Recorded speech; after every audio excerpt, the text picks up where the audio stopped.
Hello everybody, उम्मीद है आप सभी अच्छे होंगे। मैं आपका वापस से स्वागत करता हूं नीट पे जी सीरीज में। मैं हूं अर्पित नामा from your favourite free learning platform, जहां पे आप सब पढ़ सकते हो physics, chemistry, maths, biology absolutely for free at learnohub.com।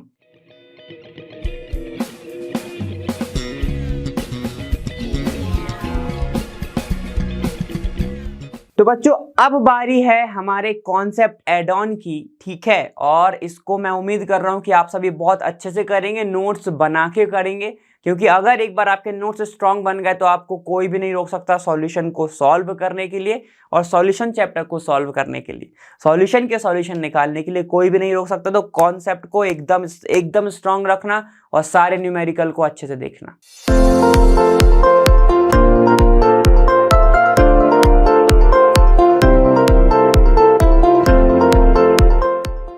चलिए अब समझते हैं एक लॉ जिसका नाम है रॉल्स लॉ। बहुत इजी सा लॉ है, आपको बहुत मजा आने वाला है। देखो क्या है, Raoult's law in its general form can be state as for any solution the partial vapour pressure of each volatile component in the solution is directly proportional to its mole fraction. ठीक है, क्या कहना चाह रहा है, इधर आप फिर से समझते हैं। For any solution the partial vapour pressure, सबसे पहली टर्म आ गई partial vapour pressure of each volatile. दूसरी टर्म आ गई अपनी कौन सी, वोलेटाइल कंपोनेंट, वोलाटाइल कंपोनेंट। ठीक है, और फिर है आपका कुछ नहीं है, फिर डायरेक्टली प्रोपोर्शनल है और मोल फ्रैक्शन है। मोल फ्रैक्शन आप सभी जानते हैं, पीछे ही मैंने आपको बताया था। ठीक है, कोई भी component divide by total component, ये होता है आपका मोल फ्रैक्शन। अब पार्शियल प्रेशर क्या होता है और वोलेटाइल कंपोनेंट क्या होता है, चलो अपन इसको समझते हैं। सबसे पहले वोलेटाइल कंपोनेंट क्या होता है। वोलेटाइल कंपोनेंट एक ऐसी चीज, मान लो मैंने क्या करा हुआ है, यहां पर मैंने पानी रखा हुआ है। ठीक है, यहां पर है पानी, ओके ठीक है, और यहां पर मैंने रखा हुआ है एक रेत मतलब सैंड रखी हुई है, सैंड। ठीक है, या फिर आप मानना चाहो तो स्टोन मान लो। अब क्या हो, अगर मैं इसको हीट करूं या फिर कुछ देर तक रखा रहूं, ठीक है, दोनों को हीट कर रहा हूं, तो ये जो है ये उड़ना स्टार्ट कर दे। ये क्या कर दे, उड़ना स्टार्ट कर दे। तो इसको मैं क्या बोलूंगा, ये अब क्या हो गया, वोलेटाइल कंपोनेंट। ये हो गया वोलेटाइल कंपोनेंट।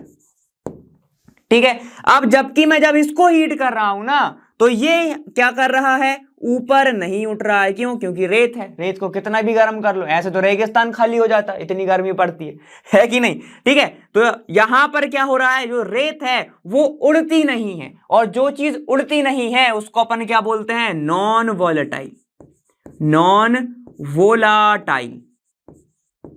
क्लियर, समझ में आ गया। वोलेटाइल और नॉन वोलेटाइल, हीट देने पे उड़ जाए वोलेटाइल, हीट देने पे ना उड़े नॉन वोलेटाइल।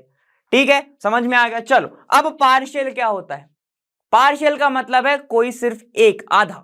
पार्शियल मतलब आधा होता है। ध्यान से सुनो, अब मेरे पास अगर मिक्सचर है ए और बी का, जिसमें से मैं सिर्फ एक के प्रेशर की बात करूं, अगर मैं बात कर रहा हूं सिर्फ प्रेशर ऑफ ए की, प्रेशर ऑफ सिर्फ ए की, मिक्सचर दोनों का है मेरे पास, लेकिन मैं बात कर रहा हूं सिर्फ ए की, तो मैं क्या बोलूंगा, partial vapour pressure. Partial pressure, समझ में आ गया। ठीक है, जैसे कि बहुत सारे स्टूडेंट्स बैठे हुए हैं, ठीक है, लेकिन मैं ध्यान एक पे दे रहा हूं, तो आप क्या बोलते हो, सर पार्शियलिटी कर रहा हूं। ठीक है, तो वही तो चीज है यहां पे भी। क्लियर, चलो अब अपन इसको समझते हैं। रॉल्स लॉ क्या है। रॉल्स लॉ क्या बोल रहा है कि मेरे पास मान लो एक मिक्सचर है ए और बी का, ठीक है, लिखा हुआ है, और फॉर एनी वेपर प्रेशर, ठीक है, pressure of each volatile component. अब समझना, ए और बी दोनों उड़ सकते हैं। ठीक है, ए और बी दोनों के दोनों उड़ सकते हैं। ठीक है, तो यहां पे लिख लो A and B both are volatile,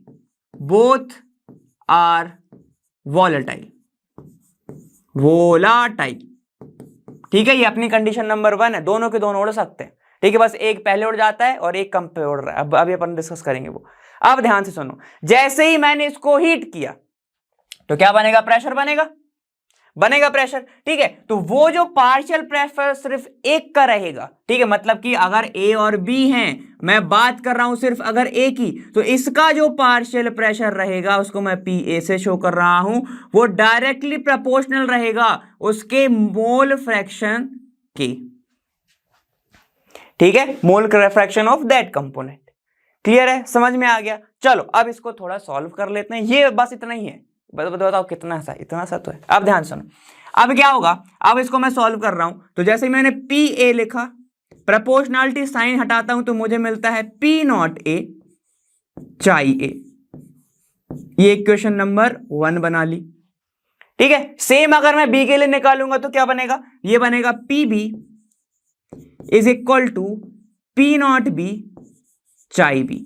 sir ये पी नॉट क्या है, ए और बी तो कंपोनेंट है, ठीक है। पी नॉट क्या है, पी नॉट है हमारा vapour pressure of total pure component,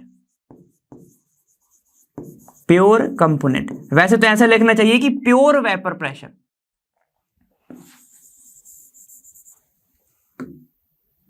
pure vapour pressure of component. Clear है, मतलब जब वो अकेले प्रेजेंट होता, खाली प्रेजेंट होता, तो जो उसका वेपर प्रेशर आता वो है पी नॉट, लेकिन अभी तो ये मिक्सचर में प्रेजेंट है ना, इसलिए यहां पे अपन पी नॉट ए लिख रहे हैं। क्लियर है ना, समझ में आ गया, दोनों चीज अलग अलग होती हैं भाई, ऐसा नहीं है ना। चलो समझ में आ गया, तो ये हो गया इक्वेशन नंबर 2।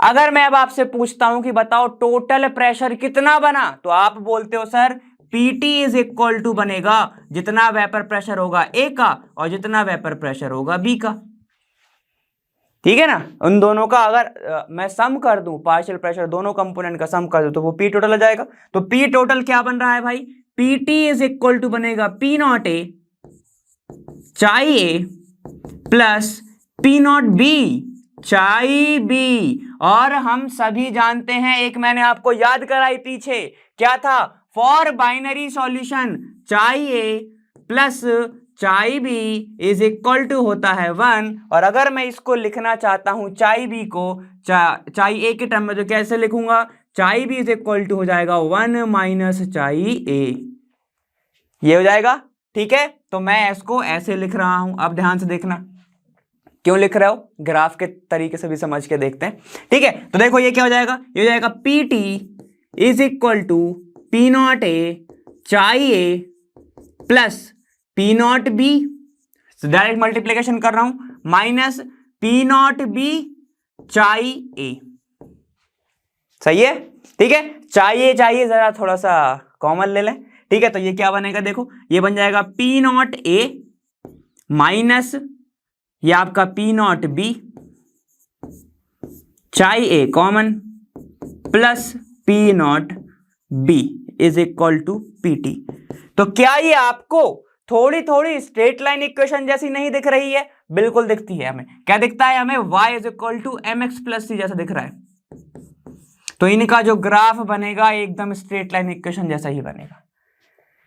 क्लियर है, समझ में आ गया। अब मेन चीज याद क्या रखें, यही क्वेश्चन है ना, याद आपको सिर्फ ये रखना है, P not A is equal to P not A चाहिए क्या होता है, पार्शियल प्रेशर होता है। क्लियर है ना, समझ में आ गया, तो इसको बस याद रखोगे। और मोल फ्रैक्शन मेरे हिसाब से बताने की जरूरत नहीं, अगर चाहो तो लिख लो कि चाई ए को अगर मैं लिखना चाहूं तो कैसे लिखूंगा, N A divide by total component N A plus N B, ठीक है। तो चाई बी क्या हो जाएगा, चाई बी भी सेम हो जाएगा, बस यहां पर कंपोनेंट में बी हो जाएगा और N A plus N B होगा। क्लियर, ठीक है। अब थोड़ा आगे समझते हैं आपका ग्राफ से लेके, ठीक है। ये बहुत इजी बन गया ना अपना, चलो अपन आगे चलते हैं। आगे समझो, अगर मैं ग्राफ बनाना चाह रहा हूं तो कैसे बनेगा, एक साइड है वेपर प्रेशर, दूसरे साइड है आपके चाई मतलब मोल फ्रैक्शंस। क्लियर है, ठीक है। अब दोनों का सम क्या होता है, 1 होता है दो बाइनरी सॉल्यूशन में, मतलब कि चाई ए प्लस चाई बी इज इक्वल टू क्या होता है, 1 होता है, ठीक है। तो यहां पर मैं लिख रहा हूं कि चाई ए 1 है, सिर्फ ये 1 है, मतलब सिर्फ चाई ए प्रेजेंट है, ठीक है। तो यहां पर बी कितना होगा, बी आपका 0 हो जाएगा। क्लियर, बी आपका 0 हो जाएगा। अगर यहां पर बी आपका 0 है तो यहां पर क्या हो जाएगा, 1 हो जाएगा। है कि नहीं? क्लियर है ना? यहां पर अगर बी 0 है तो यहां पर क्या हो जाएगा, ये 1 हो जाएगा। क्लियर है ना? समझ में आ गया क्या बोलना चाह रहा हूं मैं? याद रखना दोनों का सम 1 ही होता है, दोनों का सम 1 होता है सिर्फ। क्लियर है ना? चलो अब अपन इसको जरा समझते हैं, ध्यान से देखना। अगर यहां पर सिर्फ चाई ए प्रेजेंट है तो जो वेपर प्रेशर बनेगा वो किसका बनेगा, प्योर ए का। ठीक है, तो मैं लिख रहा हूं यहां पर आपका बन गया प्योर ए का, तो ये बन गया आपका P not a. Clear?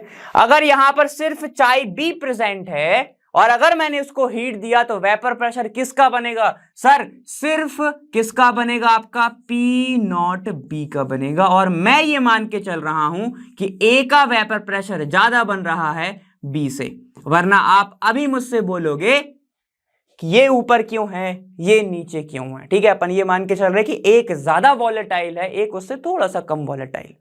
Clear? समझ में आ गया ना? अब ध्यान से देखना, जैसे जैसे मोल कम होगा प्रेशर बन रहे हैं, ठीक है, तो क्या होगा, आपका वेपर प्रेशर जो है प्योर वाला वो कम होगा, कम होगा, कम होगा, कम होगा और वो 0 की ओर आन पड़ेगा। ठीक है, स्टेट बनेगा, मेरा थोड़ा सा टेढ़ा बना हुआ है। ठीक है, और सेम इसमें क्या होगा, जैसे ही पी नॉट बी प्योर है, आप अब क्या होगा, मोल कम हो रहे हैं, मोल फ्रैक्शन कम हो रहे हैं, तो क्या होगा, धीरे धीरे प्रेशर गिरेगा गिरेगा गिरेगा गिरेगा गिरेगा और 0 हो जाएगा। ठीक है, तो ये क्या है आपका, ये है आपका पीबी और ये क्या है पीए, और इन दोनों के बीच में जो बनता है वो क्या बनता है, आपका टोटल वेपर प्रेशर मतलब पीटी। तो कितना बनेगा वो, पी ए प्लस पीबी। देखो स्ट्रेट लाइन ही है, स्ट्रेट लाइन ही बन रहा है। क्लियर है? समझ में आ गया? तो यही तो मैं आपको बताया था अभी। ठीक, सही है ना? याद रखना बाइनरी सॉल्यूशन के लिए जो आपका मोल फ्रैक्शन का जो सम होता है वो 1 होता है ना, ऐसे। इसीलिए यहां पर एक साइड अगर 1 है तो एक साइड 0 है, एक साइड अगर 0 है तो एक साइड 1 है, तो ये B है तो ये A होगा। ठीक है, यहां पर आपका A 1 है, ये B1 होगा, सही था वो पहले, ये B1 होगा। क्लियर है? समझ गए ना? तो आपको ऐसे समझना है। ठीक, चलो, तो ये अपना किसका हो गया, वेपर प्रेशर के बारे में अपन ने समझा अच्छे से। अब अगर केस 2 की मैं बात कर रहा हूं, एक नॉन वॉलेटाइल हो जाए और एक वॉलेटाइल हो जाएगा, फिर क्या होगा, तो आगे समझते। चलो कंडीशन 2, जैसे कि मैंने आपसे बोला कि मैं ये मान के चल रहा हूं कि ए तो मेरा वॉलेटाइल है, ए तो मेरा वॉलेटाइल है, मतलब ये हवा हवाई हो जाएगा, ये हो जाएगा हवा। ठीक है, मतलब उड़ जाएगा। और बी क्या है मेरा, नॉन वॉलेटाइल है, नॉन वॉलेटाइल, वोलाटाइल मतलब ये हवा हवाई नहीं होगा, हवा में नहीं उड़ेगा। ठीक है, ये धरती पर रहेगा, डाउन टू अर्थ बंदा है ये। चलो अब क्या होगा फिर सीन, क्या होगा बताओ? तो सर यहां पर क्या होगा ना, अपन क्या पढ़ रहे थे, P total is equal to P A plus P B होता था। सही बात है, ठीक, ओके। लेकिन अब हमने ये पाया कि पी बी तो उड़ेगा ही नहीं, तो ये 0 हो जाएगा। पी भी तो उड़ेगा ही नहीं ना, क्यों, इसके अंदर अगर ए है, ठीक है, ये आपका liquid liquid liquid liquid liquid liquid liquid है, और यहां पे मैंने सॉल्ट डाल दिया, पत्थर डाल दिया मान लो। ठीक है, तो क्या होगा, ये पानी तो खाली हो जाएगा लेकिन ये रह जाएगा, ये रह जाएगा। अच्छा, थर्स्टी क्रो वाला आपने एग्जाम्पल सुन लो अच्छा से। उसने क्या करा था, बोतल के अंदर क्या डाला था, पानी की बोतल के अंदर पत्थर डाले थे। पत्थर अगर मान लो बहुत टाइम हो जाता, बहुत गर्मी पड़ रही है, तो पानी सूखता ना, पत्थर तो बोतल के अंदर ही रह जाते, है कि नहीं? तो वही चीज है, तो पत्थर क्या है आपका, नॉन वॉलेटाइल है। ठीक है ना, समझ गए? चलो, तो यहां पर प्रेशर किसका बनेगा, सिर्फ ए का बनेगा, और ए क्या होता है अपना, पी नॉट ए चाई ए होता है, इज इक्वल टू हो जाता पी टोटल। पी टोटल की जगह पी एस भी लिख सकते हो, कोई भी दिक्कत नहीं है। इस बार थोड़ा सा ओपन करके मैं लिख देता हूं इसको, अपन एक चीज और लिख सकते हैं, P T is equal to P not A, P not A N A divide by N A plus N B. हम इसको ऐसे भी लिख सकते हैं। ठीक है, ये आपका कुछ नहीं चाहिए तो है। अब ग्राफ में क्या होगा, ग्राफ में भाई साहब बहुत इजी सी चीज होगी, यहां पर सिर्फ चाई ए आपका प्रेजेंट है, तो चाई ए यहां पर 1 होगा, बाकी है ही नहीं, प्रेशर बन ही नहीं रहा, तो क्या ही बनाओगे। ठीक है, तो यहां पर आपका बनेगा प्योर का vapour pressure P not a, और ये धीरे धीरे धीरे धीरे किसकी तरफ जाएगा, एंड की तरफ जाएगा, इधर सॉरी इधर की तरफ जाएगा, वो नीचे जाता जाएगा। ठीक है, याद रखना यहां पर बी वाली लाइन नहीं बनती, क्यों, क्योंकि प्रेशर ही नहीं बन रहा है, प्रेशर नहीं बनेगा तो बी की लाइन बना के फायदा ही नहीं है। समझ में आ गया? ठीक है, तो ये था आपका दूसरा कंडीशन, बहुत इजी था। ये जब आपसे पूछ सकता है, जब आपसे वो बताएगा लिक्विड और सॉलिड के बीच में, लिक्विड और सॉलिड के बीच में जब वेपर प्रेशर आपको पूछ लिया किसी ने रॉल्स लॉ के अकॉर्डिंग, तो आपको ऐसे बताना है। और पीछे वाला केस अपन समझ सकते हैं किसके लिए, लिक्विड फेसेस के लिए। ठीक है, तो मैं इसको लिख देता हूं इधर, क्योंकि इधर तो अपना भर गया है। ये किसके लिए है भाई, लिक्विड फेस, लिक्विड सॉल्यूशन के लिए ये अप्लाई होता है। ठीक है, अगर दोनों उड़ सकते हैं तो, है ना, दोनों वैसे तो लिक्विड उड़ ही जाएगा। ठीक है, लेकिन ये किसके लिए है, लिक्विड और सॉलिड के लिए। क्लियर है, दोनों में कंटेनर क्लोज्ड है, वरना प्रेशर नहीं बनेगा अच्छे से। क्लियर, चलो इतना लिखो फिर आगे चलो। हम पढ़ रहे हैं रॉल्स लॉ और इनकी बात ना हो ऐसा कभी नहीं हो सकता। क्या है ये, आइडियल सॉल्यूशन और नॉन आइडियल सॉल्यूशन। अब ये क्या होते हैं, ध्यान से सुनना, डिफरेंसेस है, लेकिन अपन उसको समझेंगे। सबसे पहले देखो, सबसे पहली बात तो जो भी रॉल्स लॉ का लॉ फॉलो करता है, ठीक है, वो आइडियल सॉल्यूशन होता है। जो नहीं करते हैं वो नेगेटिव और पॉजिटिव डेविएशन शो करते हैं, मतलब कि नॉन आइडियल सॉल्यूशन होते हैं। चलो अब इसको थोड़ा सा समझते हैं, तो आपको पूरा ये डिफरेंस भी बहुत अच्छे से समझ में आ जाएगा। अब नॉन आइडियल सॉल्यूशन क्या बोलता है, ध्यान से देखना। ठीक है, मेरे पास तीन बीकर प्रेजेंट है, मैं आपको बहुत अच्छे से समझा रहा हूं। आइडियल सॉल्यूशन क्या होता है, आइडियल सॉल्यूशन, आइडियल मतलब कि भैया ये सबके आदर्श, ऐसा है कि एकदम इंस्पायर करता हो सबको, ऐसा समझ लो। ठीक है, आइडियल सॉल्यूशन ये बोलता है अगर मैं क्या कर रहा हूं, ए और बी को मिक्स कर रहा हूं, ए एंड बी मिक्सिंग कर रहा हूं। ठीक है, तो स्टार्टिंग में क्या होगा, ए और ए के सिर्फ प्रेजेंट होंगे, ए और ए मॉलिक्यूल सिर्फ प्रेजेंट होंगे, और बी अकेले प्रेजेंट होंगे। ठीक है, समझ में आ गया। जब मैं इन दोनों को मिक्स करूं, किसको, ए और ए को और बी को, तो यहां पर मुझे क्या मिलेगा, ए और बी मिलेगा, राइट, यही होगा ना, मिक्सिंग के ऊपर मुझे यही मिलेगा। तो यहां पे इन सब का इंटरेक्शन इक्वल हो, मतलब जितना यहां पर फोर्स था, ठीक है, यहां पर ए और ए के बीच में जितना फोर्स बी और बी के बीच में था, जब सॉल्यूशन बन जाए ए और बी, उतना ही फोर्स इनमें भी हो। ये क्या बोलते, ये कौन होते हैं, ये होते हैं आपके आइडियल सॉल्यूशन। मतलब क्या बोलना चाह रहा हूं मैं, जो प्रेशर ऑब्जर्व हो रहा है वही प्रेशर कैलकुलेटेड आए। ठीक है, कैलकुलेटेड प्रेशर और ऑब्जर्व प्रेशर में कोई भी डिफरेंस नहीं आए, उसको वो क्या होते हैं, आपके आइडियल सॉल्यूशन होते हैं। ठीक है, ये वही बात हो गई, जैसा दोस्त मेरा, तीन दोस्त हो आप सभी, ठीक है, ये मैं बताता हूं आपको, देखो, तीन दोस्त हो आप सभी, तीन दोस्त हैं भाई हम, ठीक है, ये अब ये मत बोलना सर पैर कहाँ गए, ये लो भाई पैर बन गए। ठीक है, जितनी मेरी इसके साथ बनती हो और जितनी मेरी इसके साथ बनती हो, अब जरूरी थोड़ी ना कि इन दोनों की भी साथ में एक दूसरे से सेम ही बनेगी, लेकिन आइडियल सॉल्यूशन क्या कहता है कि जितना, अगर मैं इसके साथ 5 बातें शेयर कर रहा हूं, ठीक है, और इसके साथ ही मैं 5 बातें शेयर कर रहा हूं, तो ये जो लोग हैं आपस में जब मिल रहे हैं तो ये भी 5 बातें शेयर करें। समझ गए, ये आपका क्या कहता है, आइडियल सॉल्यूशन। लेकिन आप सभी जानते हो ऐसा नहीं होता है। ठीक है, हर दोस्त सेम नहीं होता है, सबको पता है। ठीक है, तो यहां पर कुछ ना कुछ डिफरेंसेस आ जाते हैं, इसीलिए आइडियल सॉल्यूशन सिर्फ हाइपोथेटिकल है, ज्यादातर एग्जिस्ट नहीं करते हैं। कुछ कुछ एग्जांपल अपन बस देखेंगे उसके। क्लियर, समझ में आ गया। अब ध्यान से सुनो, non ideal solution, non ideal solution, अब ये क्या कहता है, अब यहां पे समझना, अब बहुत मजा आएगा। ठीक है, अगर ए और ए के बीच में इंटरेक्शन बहुत ज्यादा है, समझ गया ना, ए और ए के बीच में जो है इंटरेक्शन बहुत ज्यादा है, ए और ए का बीच का जो स्ट्रॉन्ग इंटरेक्शन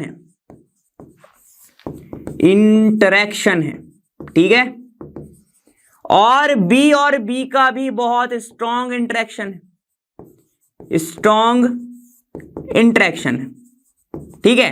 लेकिन जब मैंने इनको आपस में मिलाया, तो यहां पर क्या हो गया, ए और बी जब मिले तो इनका जो इंटरेक्शन है वो वीक हो गया, वीक इंटरेक्शन हो गया। क्यों? इनकी बनती आपस में थी लेकिन हमने एक दूसरे से मिला दिया, ठीक। जैसे इंट्रोवर्ट होते हैं, इंट्रोवर्ट को खुद के साथ ही बस मजा आता है, ठीक है, बाकी किसी से मिला दोगे तो वो उनकी कंपेटिबिलिटी नहीं बैठती है। समझ में आ गया ना? जैसे कि ये जो बंदा है ये अभी इंट्रोवर्ट है, मान के चलो, अभी वो वाला एग्जांपल छोड़ो, ये इंट्रोवर्ट है, इसको भैया अकेले में ही बनती है, अकेला ही रहना चाहता है। अब आपने क्या कर दिया ना, आप क्या कि चल चल चल मैं भी बैठ गया हूं तेरे साथ, मैं भी बता, तो अब आपके साथ कंपेटिबिलिटी है ही नहीं, ठीक है। तो यहां पर क्या होगा, आपका जो सॉल्यूशन है वो सही से नहीं बैठ रहा है। क्लियर? तो देखो, क्योंकि वीक इंटरेक्शन है तो प्रेशर क्या बनेगा, ज्यादा बनेगा। तो जो मैं ऑब्जर्व करना चाहता हूं, पी ऑब्जर्व हमेशा क्या होगा, ज्यादा होगा पी कैलकुलेटेड से, क्योंकि इंटरेक्शन वीक है, प्रेशर बहुत ज्यादा बनेगा। इसी को क्या बोलते हैं, पॉजिटिव डेविएशन, पॉजिटिव डेविएशन, ठीक है। चलो अब अलग एक एग्जांपल और ले लो, नेगेटिव भी तो समझेंगे ना। अब उल्टा कर दो, ठीक है। अब ए और ए का बीच का जो इंटरेक्शन है वो वीक हो, वीक इंटरेक्शन। बी और ए और ए का, बी और बी का भी क्या है, वीक इंटरेक्शन है। लेकिन जब मैंने इनको आपस में मिलाया, जैसे कि हम सभी हैं, मैं बताता हूं अभी, ए और बी को मिलाया तो इनका बन गया स्ट्रॉन्ग इंटरेक्शन, ठीक है। अब एग्जांपल, ये बंदा, ठीक है, ये अपना खत्म हो गया भाई इंट्रोवर्ट वाला, ठीक है। चलो ये शेयरिंग सब खत्म, अब दूसरा समझते हैं। अब ये बंदा कौन है, मैं हूं ये, ठीक है, थोड़ा बहुत मैं हूं और मेरे बाकी जैसे दोस्त हैं। ये कौन है, ये है एकदम ही एक्सट्रोवर्ट, आहा कि आओ हमसे बात करो। अब जब ये अकेला बैठता है तो इसको ओवर थिंकिंग, डिप्रेशन, ये सब होने लगती है, डिप्रेशन, एंजाइटी, ये सब हो रही है भाई। मतलब इसकी खुद के साथ नहीं बन रही, इसकी खुद के साथ नहीं बन रही है। अब जब ये 2-3 यारों से मिल जाए, ठीक है, मिक्सिंग हो जाए इनकी, एकदम क्या हो गया, अब चिल है ये बंदा। अब ये जो है ये क्या होगा, एकदम चिल है। यहां तू यहां की बात कर, तू क्रिकेट की बात कर, तू पॉलिटिक्स की बात कर, सब बात कर, ठीक है। अब ये खुल गया, मतलब क्या हो रहा है, मिक्सिंग के टाइम पे इनकी इंटरेक्शन ज्यादा हो रही है लेकिन अकेले बैठने पर नहीं बन रहा है। मतलब इनका स्ट्रॉन्ग बॉन्ड बन गया, स्ट्रॉन्ग बॉन्ड बन गया तो आपको प्रेशर भी ज्यादा देना पड़ेगा, टेम्परेचर भी ज्यादा देना पड़ेगा, वो हवा में ज्यादा तेजी से नहीं उड़ेंगे। ये हो जाएगा आपका नेगेटिव डेविएशन। मतलब कि स्ट्रॉन्ग बॉन्ड है तो जो पी आप ऑब्जर्व करना चाहते हो वो हमेशा कम आएगा पी कैलकुलेटेड से, पी कैलकुलेटेड से। समझ में आ गया, समझ में आ गया? तो ये क्या पॉजिटिव और नेगेटिव डेविएशन। अब थोड़ा आगे चलते हैं, समझते हैं डिफरेंसेस को। वापस से आ जाओ, ये देखो क्या लिखा है, ऑर्बिस रॉल्स लॉ, बिल्कुल सही, आइडियल है, कर सकता है। अब ये क्या है, ये तो कुछ लॉ फॉलो नहीं करेंगे, ये फॉलो नहीं करते। अब पी ऑब्जर्व और पी कैलकुलेटेड सेम आते हैं, मैंने आपको अभी बताया। पी ऑब्जर्व ज्यादा आएगा पी कैलकुलेटेड से पॉजिटिव डेविएशन में। क्यों? अब ये क्या ज्यादा उड़ रहा है, ये क्या हो रहा है, ये ज्यादा उड़ रहा है। अब यहां पर ये नेगेटिव डेविएशन में तो पी ऑब्जर्व जो है वो कम आएगा पी कैलकुलेटेड से। क्यों? क्योंकि वो तो अपने में मजे कर रहे हैं ना, आपस में उनकी मिक्सिंग बहुत अच्छी हो गई है। अब देखो क्या लिखा है, the intermolecular forces between A and B are nearly equal to intermolecular forces between A and B. जब ये अकेले बैठे हैं तो भी बन रही है, जब ये साथ में हो गए, जब ये दोनों साथ में हो गए तब भी बन रही है, ठीक है। तो ये क्या है, एकदम आइडियल है ना, यही तो है। चलो अब यहां पे देखो, the intermolecular forces between A and B are greater than the intermolecular forces of between A and B. जब ये अकेले बैठे हैं, इंट्रोवर्ट है, अकेले बैठे हैं तो मजा आ रहा है, लेकिन जब मिक्सिंग कर दी भैया तो वहां अब मजा नहीं आ रहा। ये क्या हो गए, ये क्या हो गए, वीक हो गए, ठीक है, ये हो गए week. Clear? Same. The intermolecular forces between A and B are lesser than the intermolecular forces between A and B. अब इनकी बॉन्डिंग इतनी ज्यादा है, वो कहते हैं ना 3 यार 4 यार मिल जाएं तो वो वाला, ठीक है। तो यहाँ पर ये क्या है, ये यार मिल गए अच्छे, इनकी आपस में नहीं बनती, एंजाइटी डिप्रेशन होने लगता है, लेकिन इधर बनती है। ठीक है, तो ये तो मैंने आपको अच्छे से समझा दिया। अब देखो एच मिक्सिंग, याद रखना एच मिक्सिंग क्या होता है। एच मिक्सिंग नियरली जीरो होती है। ठीक है, मतलब ना तो रिलीज हो रही है एनर्जी, ना एब्जॉर्ब हो रही है, सेम ही है। यहां पर वॉल्यूम मिक्सिंग भी में भी कोई चेंज नहीं आता है। अब एस मिक्सिंग एंट्रोपी, याद रखना मिक्सिंग के टाइम पे एंट्रोपी हमेशा ग्रेटर देन जीरो होती है, और जी मिक्सिंग भी।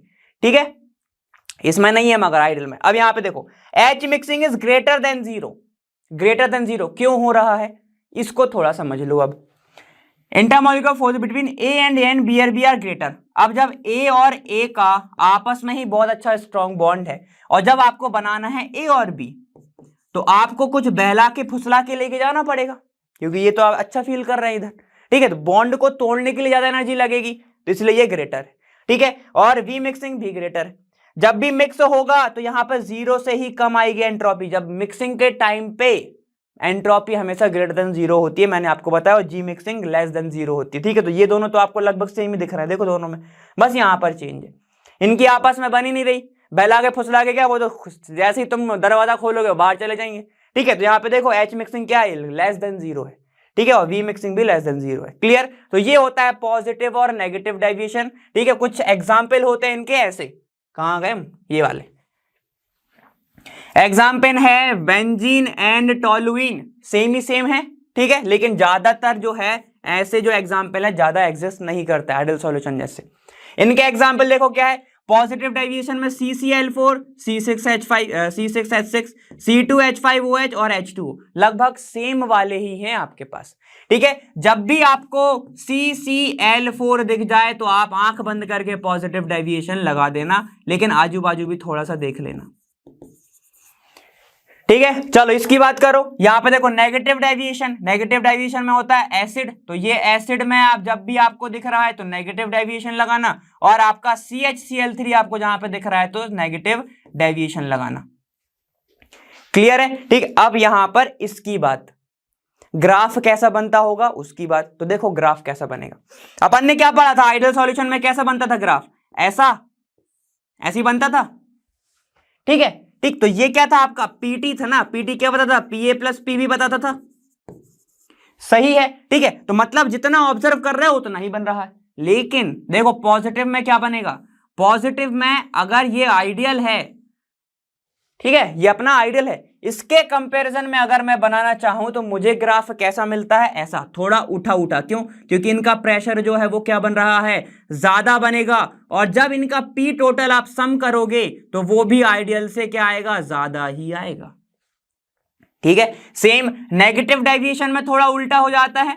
नेगेटिव डेविएशन में मतलब कि आपको प्रेशर जो है वो कम बन रहा है, किससे, आइडियल से। तो कंपेयर कर लेते हैं, ये हो गया आपका आइडियल का ग्राफ, ये हो गया उसका पी टोटल। ठीक है, नेगेटिव डेविएशन में कैसा बनेगा भाई, ये नीचे आएगा ऐसा। क्यों? क्योंकि प्रेशर कम है, आपस में अच्छी बन रही है ए और बी की, ऐसा।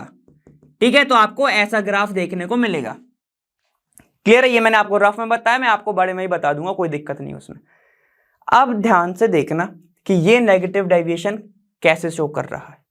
ठीक, जब भी यहां पर CH3 C double bond O और CH3 को मिलाया जाता है, ठीक है, ये अकेले में है, नॉर्मली प्रेजेंट है। जब भी इन दोनों को मिलाया जाता है तो ये आपस में कर लेते हैं हाइड्रोजन बॉन्डिंग। ये बहुत बार क्वेश्चन पूछा गया है, Cl और एक और Cl इधर होगा। ये आपस में क्या कर लेते हैं, ऐसी हाइड्रोजन बॉन्डिंग, हाइड्रोजन बॉन्डिंग कर लेंगे। और अगर हाइड्रोजन बॉन्डिंग कर ली तो बताओ क्या होगा, वेपर प्रेशर कम बनेगा। वेपर प्रेशर कम बनेगा तो नेगेटिव डेविएशन के ऊपर आप उछल पड़ोगे। ठीक है, तो ये आपको एनसीईआरटी में भी दिया हुआ है, ये मैंने आपको नॉर्मली आपको समझाया। ठीक है, अब क्वेश्चन कैसे बन सकता है, क्वेश्चन आपका न्यूमेरिकल बेस्ड भी बन सकता है, और ऐसे भी पूछ लेगा कि CCl4 और इसका सॉल्यूशन कौन से में आता है, पॉजिटिव में या नेगेटिव में। ठीक है, सॉल्यूशन से बहुत ज्यादा क्वेश्चंस बने हुए हैं, तो याद रखना ये वाला चैप्टर इंपॉर्टेंट है। ठीक है, जितना करा रहा हूं उतना करके जाओगे, आराम से आपको क्वेश्चन बनेंगे। क्लियर है? चलो इतना लिखो, फिर आगे चलते। अब एक बहुत अच्छा सा टॉपिक आता है, इससे बहुत सारे क्वेश्चंस बने हुए हैं। मैं आपको बताता हूं, ये टॉपिक है आपका कॉलिगेटिव प्रॉपर्टी। ये क्या होते हैं, देखो कॉलिगेटिव प्रॉपर्टी बहुत इजी सी चीज है, ध्यान सुनना। The property depends on number of solute particle irrespective of nature. अभी तक अपन ने जो पढ़ते आए हैं वो सॉल्यूट की अपन क्या बात करते थे कि भैया इंटरेक्शन क्या है, ये उसका नेचर क्या है, ये सब ठीक है। तो अभी तक अपन ने जितनी भी बात करी है वो करी है नेचर को लेके, ठीक है। लेकिन कॉलिगेटिव प्रॉपर्टी वो होती है जो सिर्फ नंबर ऑफ सॉल्यूट पे बात करे, सॉल्यूट पार्टिकल पे बात करे, उनको क्या बोलते हैं अपन, कॉलिगेटिव प्रॉपर्टीज, ठीक है। उसमें क्या आती है आपकी relative lowering of vapour pressure, ठीक है, elevation in boiling point, depression in freezing point. तो इसको सबसे पहले तो स्टार मार्क कर लो, इससे बहुत क्वेश्चंस बने हुए हैं। और आपका ये एलिवेशन इन बॉइलिंग पॉइंट, इससे भी बहुत सारे क्वेश्चन बने हुए हैं। फिर आता है आपका ऑस्मोटिक प्रेशर, ठीक है। ये सारे के सारे जो प्रॉपर्टीज हैं ये आती है कॉलिगेटिव प्रॉपर्टी के अंदर, जो कि डिपेंड करता है नंबर ऑफ सॉल्यूट के ऊपर, ठीक है। चलो स्टार्ट करते हैं फिर अपन सबसे पहले से relative lowering of vapour pressure से। अब relative lowering of vapour pressure लगभग सेम ही है सेकंड केस की तरह, रॉल्स लॉ की। क्या बोल रहा है, when a non volatile solute is dissolve in solvent, ठीक है, it's vapour pressure is lowered, the vapor pressure of solvent is always greater than the solution of non volatile solute। क्या बोलना चाह रहे हैं वापस से समझ लेते हैं। मेरे पास एक बीकर प्रेजेंट है, ये रहा एक बीकर, ठीक है। अब ध्यान से देखना मैंने क्या करा हुआ है, इसके अंदर पानी डाला हुआ है, तो मैं पानी डाल देता हूं भाई। तो ये रहा उसके अंदर एक पानी पानी पानी पानी, ठीक है, ये है इसके अंदर पानी, ठीक है। अब ऊपर मैंने इसका तो होता नहीं है तो अपन ऐसे बना देते हैं, ऐसे, ठीक है। चलिए ये हो गया पानी, मतलब पानी क्या होगा, हवा में उड़ जाएगा, बिल्कुल उड़ जाएगा। ये हो गया H2O, तो मैं इसको बोल सकता हूं वॉलेटाइल सॉल्वेंट हो गया, ये हो गया सॉल्वेंट, ओके, ठीक है। अब इसने क्या बोला हुआ, when a non volatile solute, non volatile solute की जगह पे मैंने इसके अंदर क्या डाल दिया है, मान के रखो मैंने इसमें डाल दिया है ऐसे क्यूब्स, ठीक है, ब्रिक्स डाल दिए मान लो, ठीक है, मैंने इसके अंदर डाल दिए ब्रिक्स। अब ये नॉन वॉलेटाइल है, हवा में तो नहीं उड़ जाएंगे, ठीक है, ये हो गया ब्रिक्स। अब ये हो गया अपना क्या, नॉन वॉलेटाइल सॉल्यूट, ठीक है, ये हो गया अपना सॉल्यूट। अब क्या बोल रहा है, जैसे ही मैंने नॉन वॉलेटाइल सॉल्यूट मतलब ईट को पानी के अंदर डाल दिया तो उसका जो वेपर प्रेशर है वो अब कम हो गया, किसका, पूरे सॉल्यूशन का, ठीक है। चलो vapour pressure of solvent is always greater than the solution of non volatile solute. अब देखो जब अगर सिर्फ अकेला, ध्यान से देखो, अब एक और बीकर है, ये रहा एक और, इसके अंदर सिर्फ अब पानी है, क्या है, सिर्फ पानी है, ये देखो, है ना।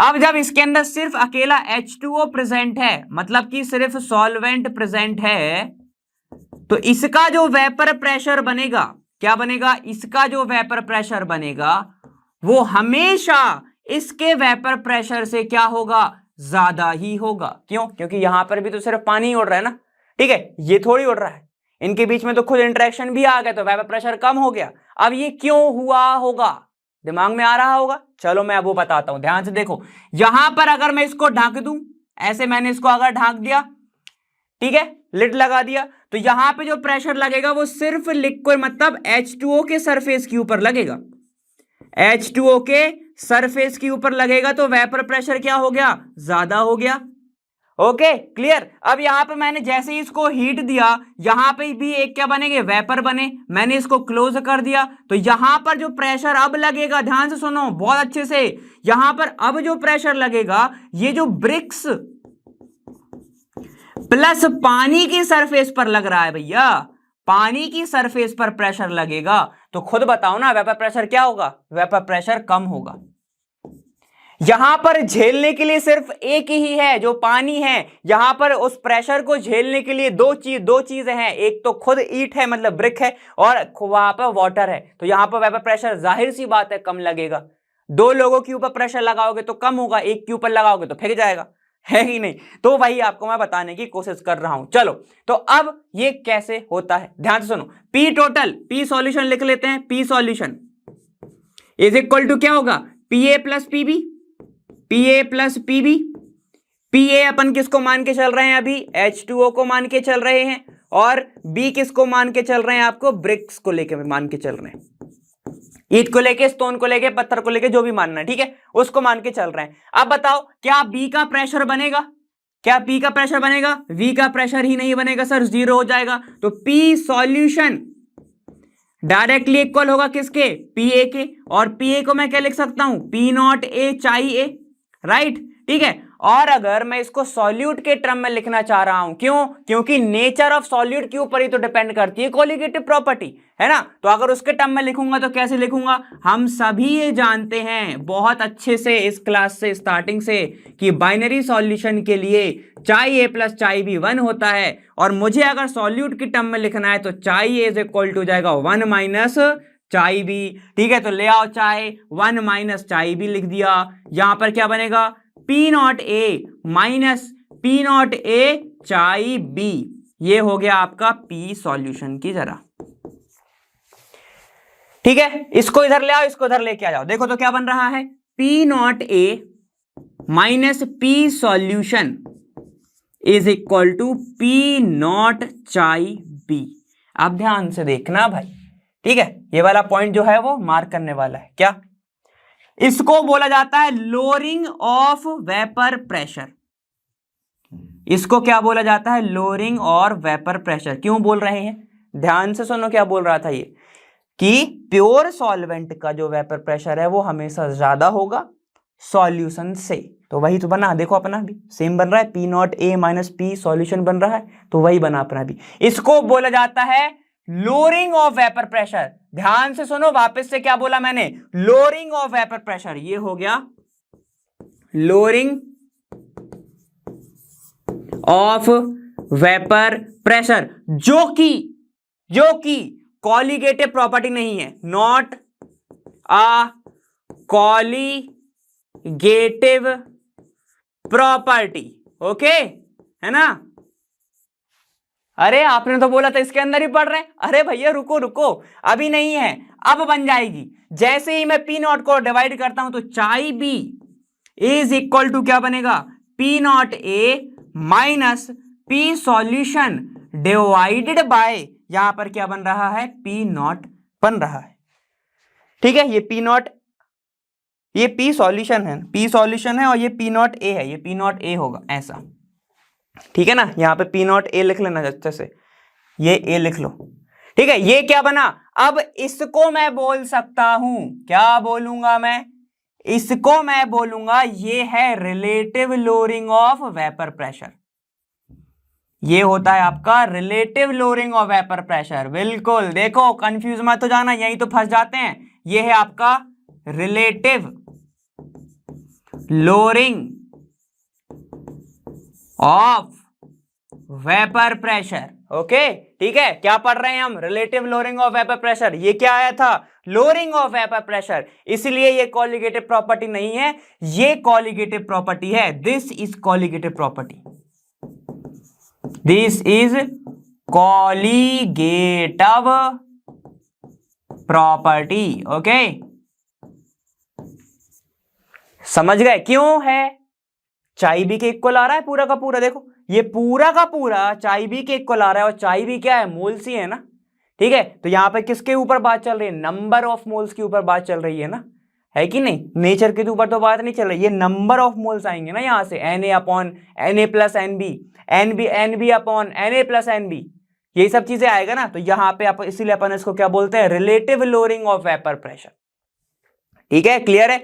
अब आपको बहुत ज्यादा न्यूमेरिकल ऐसे सॉल्व मिलेंगे। कैसे? ध्यान से सुनो, ये होगा P not A, P solution तो सेम होगा, यहां पर बस चाई बी को खोल दिया जाता है, N B divide by N A plus N B, ऐसा, ठीक है। एन बी एन ए के सामने एन बी बहुत छोटा होता है, इसीलिए इसको नेग्लेक्ट कर दिया जाता है। तो आपका जो सीधा साधा सा एक फॉर्मूला बनता है वो क्या बनता है?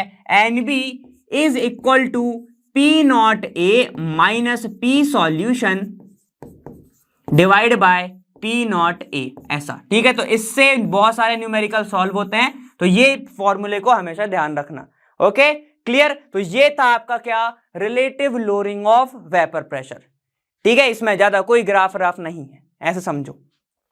क्लियर है? चलो इतना लिखो, फिर अपन आगे चलते हैं। चलो अब आता है आपका कौन सा, elevation of boiling point, elevation in boiling point आता है। ठीक है, चलो अब ये होता क्या है, ये होता है elevation in boiling point direct proportional to the molality of the solution. भाई ये तो आपको डायरेक्ट एक डेफिनेशन दे दी, मैथमेटिकल टर्म दे दिया। सबसे पहले समझो बॉइलिंग पॉइंट को अगर अपन रिलेट करना चाहते हैं वेपर प्रेशर से तो कैसे करेंगे। तो अगर मैं आपके लिए ग्राफ बनाता हूं, ध्यान से देखना, ये मैं एक ग्राफ बना रहा हूं। ठीक है, ये है आपका y एक्सिस, ये हो गई x एक्सिस। ओके, यहां पर है आपका टेम्परेचर, ठीक है सर, और यहां पर है आपका वेपर प्रेशर। अगर मैं ग्राफ बनाऊंगा तो क्या बनेगा, स्टार्टिंग में 0 होगा और फिर वो ऐसे ऐसे ऐसे ऐसे ऐसे ऐसे वेपर प्रेशर बनाएगा कोई भी चीज। ठीक है, अब मैं ये लेके चल रहा हूं कि ये मेरा क्या है, सॉल्वेंट है। एक काम करो, सबसे पहले अपन बात करते हैं, ये सिर्फ है मेरा कंपोनेंट ए, कंपोनेंट ए, सिर्फ ए है ये। ठीक है, ये ए। ठीक है, तो मैं ये बोल सकता हूं अभी जो वेपर प्रेशर आ रहा है ये प्योर ए का आ रहा है। ठीक है, ये क्या है आपका, प्योर ए है। ओके, क्यों? क्योंकि इसके साथ कुछ भी चीज मिली नहीं है, टेम्परेचर दिया तो इसने वेपर प्रेशर बना लिया। अब ध्यान से सुनना, अगर मैं यहां पर एक मार्क लगाता हूं और मैं देखता हूं कि ये जो पॉइंट है ये है आपका 1 atm, 1 atm प्रेशर पर मैंने जैसे ही एक लाइन खींची, ऐसी लाइन, ठीक है, तो उस लाइन में जो एक कट आएगा वेपर प्रेशर के ऊपर, तो उस टेम्परेचर को क्या बोला जाता है, बॉइलिंग पॉइंट। उसको मैं बोलता हूं बॉइलिंग पॉइंट, जिसको मैं शो किससे करूंगा, T और B से। क्लियर, समझ में आ गया ना? अब फिर से सुन लो, मैंने क्या करा, कंपोनेंट ए लिया, सिर्फ ए, ठीक है, उसको मैंने हीट किया, उसने बनाया वेपर। ओके, वेपर ने उसके सरफेस पे लगाया होगा प्रेशर, तो वो हो गया वेपर प्रेशर। अब अगर उस वेपर प्रेशर को मैं देखता हूं, ऑब्जर्व करता हूं 1 atm पर, ठीक है, तो वो जो atm पर जहां पर भी इंटरसेक्शन होता है या फिर जो भी पॉइंट आएगा उस वेपर प्रेशर पर, ठीक है, और वो टेम्परेचर कौन सा कहला जाएगा, फिर बॉइलिंग टेम्परेचर या फिर बॉइलिंग पॉइंट या फिर टीबी बोल सकते हैं। ओके, क्लियर है? अब देखो इसको कैसे गिना जाता है। ये किसकी बात हो गई, प्योर ए की। अब अगर मैं क्या कर रहा हूं, प्योर सॉल्वेंट में, प्योर सॉल्वेंट के अंदर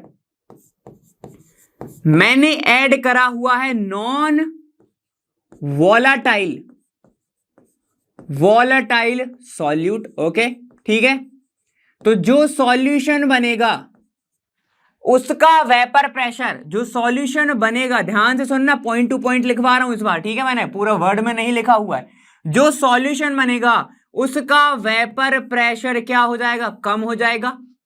और वेपर प्रेशर और बॉइलिंग पॉइंट में क्या रिलेशन है, इनवर्सली प्रोपोर्शनल। क्योंकि उसका वेपर प्रेशर कम हो गया तो मैं ये भी तो बोल सकता हूं कि उसका बॉइलिंग पॉइंट इंक्रीज हो गया। बहुत सही, ठीक है। तो अब किसकी बात चल रही है, सॉल्यूशन की। चलो, अपन ने देखा था प्योर ए को लेके, अब मैंने क्या करा हुआ है ना, यहां पर सिर्फ एक बीकर में ए था पहले। ओके, ठीक है, ये हो गया आपका ए, लेकिन अब मैंने कुछ और भी चीजें इसके अंदर डाल दी हैं, वो है बी, और जो कि ये क्या है, नॉन वॉलेटाइल। ठीक है, तो अब देखो इसका ग्राफ क्या बनेगा, ये साथ में क्या बन गए, ए और बी बन के सॉल्यूशन बन गया, दो कंपोनेंट है, बिल्कुल सही। ठीक है, तो अब जो आपको ग्राफ देखने को मिलेगा, ये ग्राफ थोड़ा आगे शिफ्ट हो जाएगा। क्यों? क्योंकि बॉइलिंग पॉइंट बढ़ चुका है। आपको ये एक ऐसा देखने को मिलेगा, ऐसा आएगा, देखो ये जो ग्राफ है वो ऐसे आएगा, ठीक है, और ऐसे ऐसे करके यहां पर कनेक्ट हो जाएगा, क्योंकि 0 से ही तो स्टार्ट होगा। ठीक है, तो ये जो पॉइंट आपको मिल रहा है यहां पर 1 atm पर रहेगा तो वो बॉइलिंग पॉइंट ही रहेगा, तो वो बॉइलिंग पॉइंट ही, लेकिन वो अब क्या हो जाएगा, boiling point of what, boiling point of what, boiling point of solution. तो बॉइलिंग पॉइंट ऑफ सॉल्यूशन। ठीक है, तो ये क्या हो गया अपना, टीबी आ गया। क्योंकि ये प्योर है तो इसको मैं टीबी नॉट लिख देता हूं, ये वाला टीबी नॉट हो गया। ठीक है, क्लियर है, समझ में आ गया। तो यही होता है आपका क्या, एलिवेशन इन बॉइलिंग पॉइंट। क्यों? बॉइलिंग पॉइंट बढ़ रहा है। अब यहां पे अगर मुझे चेंज निकालना है तो मैं निकाल सकता हूं, तो क्या आएगा, delta T is equal to, देखो कितने का चेंज आया प्योर से, टीबी माइनस टीबी नॉट। दिख रहा है, ये क्या है आपका, boiling point of solution, boiling point of solution, जब इसके अंदर नॉन वॉलेटाइल चीज है ऐड है, minus boiling point of pure solvent. Okay, ठीक है। इसको ही तो क्या बोला जाता है भाई, इसको ही बोला जाता है elevation in boiling point. Okay, समझ में आ गया। अब फिर आपका ये फॉर्मूला आता है, ये आपका फॉर्मूला आता है, क्या आता है देखो, डेल्टा टीबी, ये जो आपको दिख रहा है delta Tb, elevation in boiling point, Tb से शो करते हैं, delta Tb is directly proportional to molality, छोटा वाला भाई मोलैलिटी का, ठीक है। जैसे ही आप ये साइन हटाते हो तो delta Tb is equal to आता है केबी और एम। केबी क्या है, इब्लूस्कोपिक कांस्टेंट, इब्लूस्कोपिक कांस्टेंट, या फिर यहां पे मैं बोल सकता हूं बॉइलिंग पॉइंट कांस्टेंट, ठीक है, ये भी बोल सकता हूं elevation in boiling point constant को। केबी की वैल्यू ज्यादातर 0.52 ही होती है ना। और केबी को निकालने का एक और तरीका है, केबी इज इक्वल टू होता है, केबी इज इक्वल टू आपका होता है, ध्यान से देखना, ठीक है, ये होगा आपका 1000 LV। ये क्या होता है, लेटेंट हीट। ऊपर भी तो एक चीज होती है, ऊपर भी एक चीज होती है, ध्यान रखना, वो होता है RTB0², ये होता है, ठीक है। इसलिए मैंने बाद में लिखा क्योंकि ये आपको अतरंगी सा दिखेगा। आर आपको पता है, TB0 आपको नहीं पता होगा, वो मैं बताऊंगा। ये कुछ नहीं है, ये क्या है, प्योर बॉइलिंग पॉइंट है, किसका, सॉल्वेंट का, ठीक है। और 1000 तो 1000 और LV है आपका लेटेंट हीट ऑफ वेपराइजेशन, जो मैं आपको आगे लिखा दूंगा। इतना समझ में आ गया, ठीक है। अब ग्राफ को थोड़े अलग नजरिए से भी देख लेते हैं, चलो अच्छे से। ये तो अब मैंने आपको जनरल बताया। अब देखो ग्राफ क्या बन रहा है, Y axis X axis, okay. Vapour pressure और टेम्परेचर के बीच में ग्राफ बनेगा प्योर सॉल्वेंट का। ये आपके क्या होगा, ये एक लाइन है, ठीक है, जो 1 ATM पर अपने बनाई हुई है, ये प्रेशर है, ओके। अब क्या हो रहा है, प्योर सॉल्वेंट का मैंने देखा तो मुझे इस पॉइंट पर कट मिला, वो कट को मैं क्या बोलूंगा, और सॉल्यूशन को क्या बोलूंगा, वो इस पॉइंट पे मुझे कट मिला, उस कट को बोला जाता है TB0। तो ये क्या है, प्योर सॉल्वेंट का बॉइलिंग पॉइंट, और ये क्या है, यहां पर बॉइलिंग पॉइंट ऑफ सॉल्यूशन, ठीक है, क्लियर है ना। तो ये तो आपका ये हो गया, तो इसी को अपन बोलते हैं delta Tb is equal to, वापस लिख दे रहा हूं, TB0 TB minus TB0, okay, ठीक है। फॉर्मूला वापस लिख लेंगे एक बार, delta TB directly proportional molality, proportionality sign हटेगा तो मेरे साथ बोलो क्या आएगा, केबी, और ये मोलैलिटी, ये हो गया डेल्टा टी, ओके। यहां पे केबी का अगर फॉर्मूला निकालना है तो केबी इज इक्वल टू क्या होता है भाई, RT0 B का स्क्वायर डिवाइड बाय 1000 LV। ये सारी की सारी टर्म एक बार लिख लो तो भूलोगे नहीं। R क्या होता है, gas constant, gas constant. LV क्या होता है हमारा, LV देखो गुच्ची पराठा पे मत पहुंच जाना, ठीक है। LV लुई विटॉन नहीं है भाई, ये है आपका लेटेंट हीट ऑफ वेपराइजेशन, तो मैं आधा लिख रहा हूं, ठीक है। और आपका TB क्या होता है, TB होता है boiling point of pure, boiling point of pure solvent, okay, ठीक है। अब और कुछ रह गया क्या, केबी आपका क्या है, इब्लूस्कोपिक, EBULIU स्कोपिक कांस्टेंट, एक बार स्पेलिंग चेक कर लेना, कांस्टेंट, इसकी वैल्यू ज्यादातर 0.52 ये होती है, ठीक है, क्लियर है। यहां पर आप अपने हिसाब से यूनिट लगा सकते हो। ये आपको ऊपर क्या दिख रहा है, टेम्परेचर दिख रहा है, यहाँ पे नीचे क्या दिख रहा है आपको, हीट दिख रहा है, ठीक है। तो ये आप अपने हिसाब से लगा सकते हो। चलो इतना क्लियर हो गया। और ये M क्या है, मोलैलिटी, इसको थोड़ा ओपन करके अगर लिखना चाहो तो लिख लो, delta T is equal to क्या होता है, केबी, मोलैलिटी क्या होता है भाई, number of moles of solute divide by weight of solvent in 2000, अगर ये ग्राम में है तो, ठीक है। अब मोलैलिटी तो आपको बहुत अच्छे से पता है, क्लियर, समझ में आ गया। सेम चीज कुछ में किस में होता है, डिप्रेशन फ्रीजिंग पॉइंट में होता है, उसको अपन आगे पढ़ेंगे, याद रखना, ये बहुत इंपॉर्टेंट है, ये बहुत इंपॉर्टेंट है ये वाला टॉपिक, ओके। चलो इतना लिखो, फिर अपन उसके बारे में देखते हैं, किसके बारे में, फ्रीजिंग पॉइंट के। चलो अब एक और चीज आ गई भाई, बॉइलिंग पॉइंट पढ़ लिया, अब आता है आपका फ्रीजिंग पॉइंट, ठीक है। सबसे पहले तो ये बताओ फ्रीजिंग पॉइंट के बारे में क्या समझते हो, ठीक है। तो मैं आपको समझा देता हूं, कोई दिक्कत नहीं। देखो यहां पर अगर मैं कोई भी लिक्विड की ही बात करूंगा, ठीक है, चलो गैस से चलते हैं, कम करो। गैस को मैंने क्या किया भाई, कंप्रेस किया।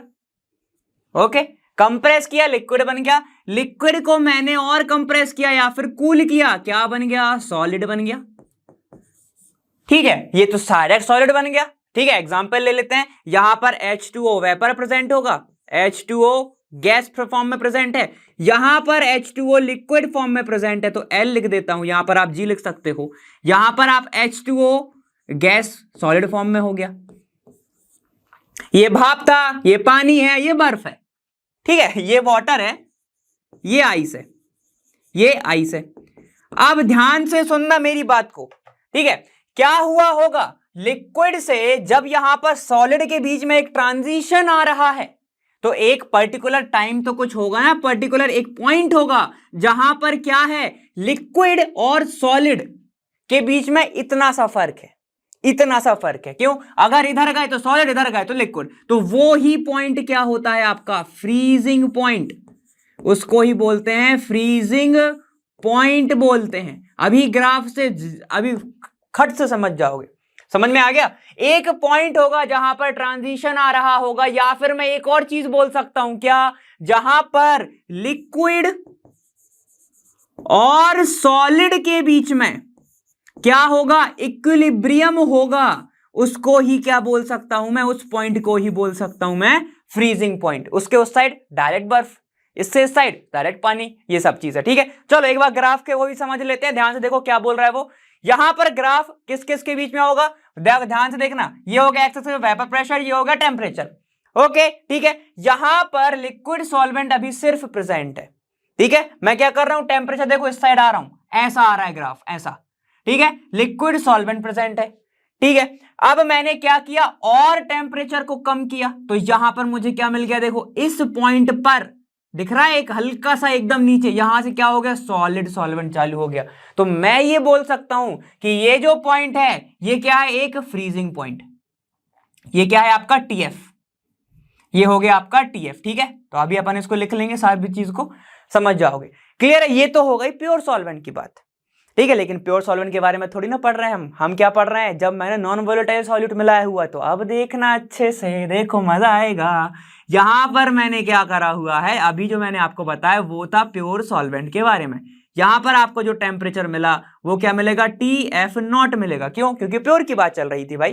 ठीक है, यहां पर सिर्फ पानी था, कंपोनेंट A अपन ने पीछे देखा हुआ है, कंपोनेंट A मतलब सिर्फ प्योर A, ब्रैकेट में लिख लो उसको, प्योर A। ओके, अब मैंने यहां पर पत्थर पथराव कर दिया, रेत डाल दी। रेत डाल दोगे तो वो तो वैसे ही सॉलिड है। ठीक है, अब ध्यान से सुनना, वहां पर जब नॉन वोलेटाइल सॉल्यूट डाल रहे थे तो बॉइलिंग पॉइंट बढ़ रहा था, बढ़ रहा था, कम हो रहा था, बढ़ रहा था। यहां पर फ्रीजिंग पॉइंट कम होता है। क्यों, बहुत जल्दी से बर्फ बनना, मतलब बहुत जल्दी से जमना चालू हो जाता है। ध्यान से देखो, जैसे ही मैंने सॉल्यूशन की बात करी, ठीक है, मैंने सॉल्यूशन की बात करी, तो जो सॉल्यूशन है उसका और गिरने लगेगा, यहां पे आके क्रॉस होता है, यहां पे आके क्रॉस होगा, जहां पर क्रॉस होगा वो क्या होगा, उसका TF होगा। TF मतलब फ्रीजिंग पॉइंट ऑफ सॉल्यूशन होगा, फ्रीजिंग पॉइंट ऑफ सॉल्यूशन होगा। ये एक्सपेरिमेंट आप घर पे भी कर सकते हो। एक पानी लेना और एक जगह लेना आप नॉन वॉलेटाइल सॉल्यूट ले लेना। ठीक है, कुछ भी ले सकते हो। आप देखोगे कि ये जल्दी से फ्रीज हो जाता है और ये बहुत देर में फ्रीज होता है। ठीक है, देखो बिल्कुल ही एक अपोजिट है किसका, बॉइलिंग पॉइंट का। बॉइलिंग पॉइंट में अपन क्या देख रहे थे, यहां पर बॉइलिंग पॉइंट बढ़ रहा था, वहां पर फ्रीजिंग पॉइंट डिक्रीज होता है। फ्रीजिंग पॉइंट क्या होगा भाई, यहां पर डिक्रीज होगा। तो याद रखना, अगर मैंने कोई भी कंपोनेंट A में, सॉल्वेंट में सॉल्यूट को ऐड किया, कंडीशन ये है नॉन वॉलेटाइल सॉल्यूट होनी चाहिए, तो यहां पर वेपर प्रेशर भी डिक्रीज होगा, क्योंकि वेपर प्रेशर तो कम ही होगा ना, और same to same freezing point भी डिक्रीज होगा।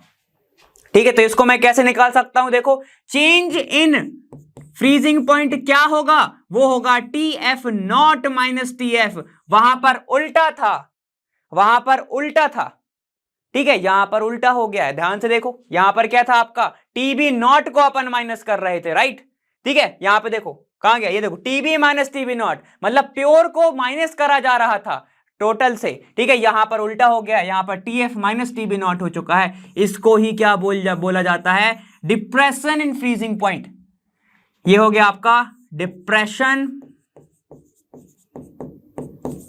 इन फ्रीजिंग पॉइंट। क्लियर है, से बाकी सब सेम है, बाकी सब सेम है। चलो आगे चलते हैं, ठीक है। ग्राफ की बात करी अपन ने ये वाली, ठीक है, कैसा बनेगा ग्राफ, ये हो गया टीएफ नॉट। सॉल्यूशन की बात करोगे तो आपको थोड़ा सा इसको आगे लेके एक्सटेंड करना पड़ेगा, ये पॉइंट मिलेगा, इस पॉइंट पे अपन बोलते हैं इसको टीएफ। ओके, ध्यान सुनो, तो टीएफ क्या होता है, डेल्टा टीएफ डायरेक्टली प्रोपोर्शनल होता है मोलैलिटी के, सेम चीज है। डेल्टा टीएफ इज इक्वल हो जाएगा, यहां पर एक आ जाएगा के एफ और एम, वहां पर आ गया था के बी, यहां पर आ गया के एफ। के एफ क्या है सर, वो मैं आपको बताता हूं, और डेल्टा टी एफ क्या होता है हमारा, T F not minus T F, ठीक है, यही होता है आपका कौन सा, डिप्रेशन इन फ्रीजिंग पॉइंट। अब बात करते हैं के एफ की। एम पता है, मोलैलिटी, ठीक है, तो लिख लेते हैं एक बार, एम इज मोलैलिटी, मोलैलिटी, वहां पर इब्लुस्पोके कांस्टेंट था, या फिर मोलल एलिवेशन कांस्टेंट भी बोल सकते हो, यहां पर क्या हो जाएगा, मोलल बोल रहा हूं, मोलल नहीं, मोलर नहीं बोल रहा हूं, मोलल, यहां पर freezing constant, depression in freezing point, तो freezing constant, depression in freezing constant लिख सकते हो ये भी, या फिर इसको बहुत अच्छे सा नाम भी दिया गया है, क्रायोस्कोपिक कांस्टेंट। वहां पर उसकी वैल्यू 0.52 थी, यहां पर इसकी वैल्यू 1.86 होती है, केल्विन केजी मोल इनवर्स, ऐसे, ठीक है, क्लियर है। चलो, तो ये होता है आपका फाइनल का फाइनल फॉर्मूला, ठीक है। तो यहां पर इसको मैं ओपन करके लिख देता हूं, तो delta T F is equal to K F, ठीक है, मोलैलिटी क्या होगा, number of moles of solute divided by weight of solvent into कुछ नहीं, यहां पर इनटू 1000, ऐसे, ये आपका फाइनल फॉर्मूला है। सर के एफ कैसे निकालते हैं, अरे सेम ही तरीका है, के एफ कैसे निकालते हैं, के एफ इज इक्वल टू फिर से आर टी, वहां पर बी था, यहां पर एफ नॉट हो जाएगा स्क्वायर, ये हो जाएगा 1000, और आपका क्या था नीचे, वहां पर एल वी था, यहां पर एल एफ हो जाएगा। अब ये सब चीजें क्या है, ये भी समझ लो, बहुत इजी है यार, देखो सब आपको एक चीज कर लोगे ना, जैसे कि आपने अगर परसेंटेज वेट बाय वेट देख लिया, तब आपका पूरे के पूरे परसेंटेज वाले हो जाएंगे। यहां पर अगर आपने एलिवेशन एंड बॉइलिंग पॉइंट देख लिया, तो डिप्रेशन ऑलरेडी आपसे अपने आप आ जाएगा। अब के एफ इज इक्वल टू क्या होता है, देखो आर तो हम सबको पता है, गैस कांस्टेंट, गैस कांस्टेंट, जब से केमिस्ट्री, जब से कांस्टेंट, ठीक है। टी एफ नॉट स्क्वायर क्या होता है, ये होता है हमारा, अब बताओ क्या होगा ये, pure freezing point, freezing point, ठीक है, किसका, सॉल्वेंट का। एल एफ क्या होगा, यहां पर थोड़ा अलग है, लेटेंट हीट ऑफ फ्यूजन होगा, ठीक है, और 1000 तो 1000 ही होगा, स्क्वायर स्क्वायर होगा। क्लियर, समझ में आ गया है ना। तो याद रखना के एफ की जो वैल्यू है वो कितनी होती है, 1.86 होती है, याद रख लो तो अच्छी बात है, वरना वो आपको गिवन ही देगा। क्लियर है, तो ये था आपका फ्रीजिंग पॉइंट, इससे बहुत सारे क्वेश्चन बने हुए हैं, तो घबराना नहीं, अपन आगे चल के बहुत सारे क्वेश्चन सॉल्व करने वाले हैं। चलो इतना लिखो, फिर आगे चल। अब नेक्स्ट है आपका लास्ट, ऑस्मोटिक प्रेशर, ठीक है, कॉलिगेटिव प्रॉपर्टी का लास्ट चीज है जिसका नाम है ऑस्मोटिक प्रेशर। सबसे पहले आपको समझना पड़ेगा ऑस्मोसिस प्रोसेस। ऑस्मोसिस आप सभी ने बहुत पहले से पढ़ते आ रहे हो, आप सभी को एक एग्जाम्पल दिया जाता होगा किशमिश का, किशमिश को खारे पानी में डाल दिया, कम नमक वाले पानी में डाल दिया, या फिर नॉर्मल पानी में डाल दिया, तो उस पर बहुत सारी चीजें चेंजेस आती हैं। वही चीज है यहाँ पर भी, बहुत ईजी है, देखो बचपन से पढ़ते हैं ये वाला भी। क्या है ऑस्मोसिस, क्या होता है sir, osmosis is a process of flow of solvent from higher concentration to lower concentration, ठीक है। चलो समझते हैं, देखो ऐसा समझ में नहीं आएगा। ये है मेरे पास एक बीकर, ठीक है, बीकर नहीं, इस बार अपन ले लेते हैं बहुत बड़ा सा डब्बा, टैंक, ओके, ठीक है। यहां पर मैंने इसको सेपरेट करा हुआ है, किस चीज से, ध्यान से देखो, ये जो है मैंने यहां पर ऐसे ऐसे ऐसे ऐसे ऐसे करके सेपरेट कर दिया, सेपरेट करा गया है सेमी परमिएबल मेम्ब्रेन से। ये जो सेपरेशन है ना, ये है separation, separation by semi permeable, permeable membrane, membrane, okay, ठीक है, इसमें क्या होते हैं, छोटे छोटे छोटे छोटे से होल्स होते हैं, ठीक है, जो क्या करता है ना, बड़े बड़े मॉलिक्यूल्स को नहीं आने देता है, छोटे छोटे मॉलिक्यूल को आने देता है। सर कैसी बात कर रहे हो, ऐसे ही तो होता होगा। चलो अब आगे चलो आगे चलो आगे चलो। यहां पर क्या हुआ है, यहां पर है आपका सॉल्वेंट है, ओके, यहां पर है आपका सॉल्वेंट, इसके अंदर सॉल्वेंट, और इसके अंदर है सॉल्यूट प्लस सॉल्वेंट। तो मैं इसको बोल सकता हूं ना डायरेक्ट कि ये क्या हो गया, हमारा सॉल्यूशन हो गया, ये हो गया आपका सॉल्यूशन, ओके, डायरेक्ट इनडायरेक्ट लिखे तो, ठीक है, ये हो गया सॉल्यूशन। अब ऑस्मोसिस क्या होती है, ऑस्मोसिस का मतलब ये है कि सॉल्वेंट का फ्लो होगा कहां से, यहां से यहां तक, इधर। अब यहां से यहां तक क्या होता है सर, ये बताओ, यहां से इधर होगा। तो मैं ये लिख सकता हूं कि lower concentration of solute to higher concentration of solute. ठीक है, देखो बहुत सारे डेफिनेशन है इसके, तो एक चीज lower concentration of solute to higher concentration of solute. Sir मतलब क्या, यहां पर क्या सॉल्यूट दिख रहा है, नहीं दिख रहा है, तो मैं ये बोलूंगा कि यहां पर सॉल्यूट का परसेंटेज 0 ही है लगभग।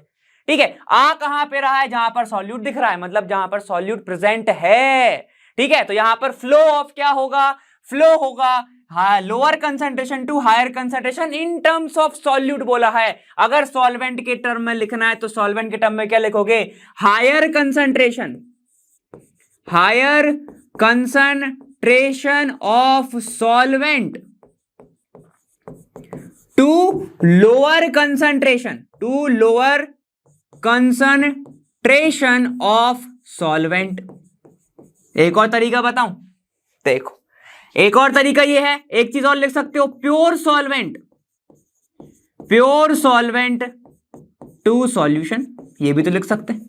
तो इन सभी प्रोसेस को क्या बोला जाता है, ऑस्मोसिस। ऑस्मोसिस नॉर्मल सी चीज है भैया, higher concentration to lower concentration, याद रखो किसका, सॉल्वेंट का।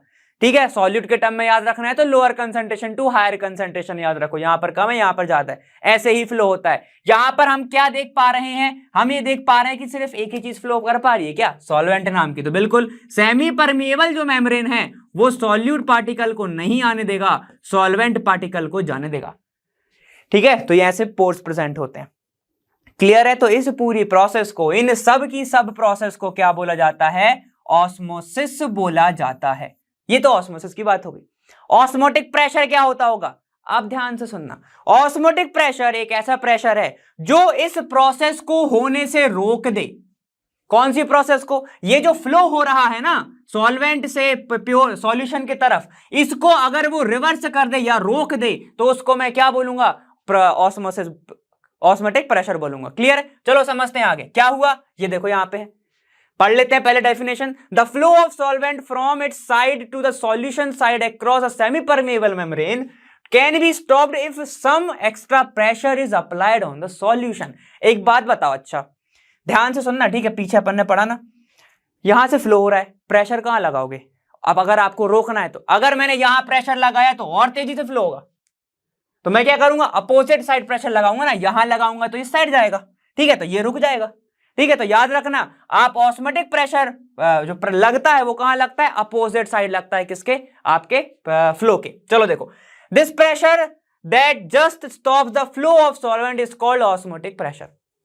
देखो इधर, यहां पर क्या है, यहां पर प्रेशर प्लस क्या लगा हुआ है, ऑस्मोटिक प्रेशर लगा हुआ है। अब यहां से सिर्फ एटमॉस्फेरिक प्रेशर लगा हुआ है। अभी देखो सॉल्वेंट से सॉल्यूट है तो यहां पर फ्लो होगा, यहां पर फ्लो होगा, यहां पर फ्लो होगा। ओके, ठीक है, मैं क्या कर रहा हूं, यहां पर मैंने प्रेशर एक्सर्ट किया तो ये पिस्टन नीचे जाएगा, ये पिस्टन जैसे ही नीचे जाएगा क्योंकि ये कनेक्टेड है, ये लिक्विड को पुश करेगा इस साइड और ये वाला फ्लो ब्लॉक हो जाएगा। इसको क्या बोलूंगा मैं, ऑस्मोटिक प्रेशर, इसको ही बोला जाता है। इसको शो किससे करा जाता है, पाई से शो करा जाता है। किससे, पाई से इसको शो करते हैं। समझ में आ गया ना, बहुत इजी सा है। वैसे तो जरूरत क्यों पड़ती है, बताओ जरूरत क्यों पड़ती है। क्या किसी ने अपने घर में आरओ का नाम सुना है, सर ये आरओ का पानी पीता है, आरओ में क्या करते हैं हम, आरओ में हम प्योर ही तो चीजें लेके आते हैं ना। जब इसको ब्लॉक करोगे आपको यहाँ पे सॉल्यूट खारापना नहीं चाहिए ना, हमें क्या चाहिए, प्योर चाहिए। तो अब अगर मैं इसको ब्लॉक कर दूंगा, ठीक है, तो मुझे सिर्फ यही ये मिलेगा, ठीक है। तो पीने का पानी अच्छा है ना, मैं फालतू की सॉल्ट क्यों पीऊं, मैं पानी ही पीऊंगा। इसलिए अपन आरओ का यूज कर सकते हैं, ठीक है। उसका नाम क्या होता है, आरओ का फुल फॉर्म ही है रिवर्स ऑस्मोसिस, समझ गए। तो ये सब कहानियां हैं, क्लियर है। चलो अब फॉर्मूला क्या होता है जो हमारे लिए इंपॉर्टेंट है, पाई जो होता है वो डायरेक्टली प्रोपोर्शनल होता है आपके किसके, कंसंट्रेशन और आपके टेम्परेचर के, ठीक है। कंसंट्रेशन और टेम्परेचर के डायरेक्टली प्रोपोर्शनल होता है। जैसे ही प्रोपोर्शनलिटी का साइन हटाता हूं तो यहां पे आ जाता है एक आपका प्रोपोर्शनलिटी कांस्टेंट जिसको बोलते हैं आर, तो इसको मैं बोलता हूं CRT, ऐसे, ठीक है। तो पाई क्या है भाई, पाई है हमारा ऑस्मोटिक प्रेशर, ठीक है। टेम्परेचर बताने की जरूरत है क्या, ये है टेम्परेचर, मतलब टेम्परेचर T है ना। आर क्या है, अब ये क्या बोला हूं मैं, गैस कांस्टेंट ही होगा, और क्या ही होता है इसमें। सी क्या है, concentration, in terms of molarity लिखा हुआ है, आपने ऊपर पढ़ लिया होगा। ये देखो क्या लिखा है, मोलैरिटी, मोलैलिटी नहीं है, मोलैरिटी है, याद रखना अच्छे से, ठीक है, वरना कंफ्यूज आओ।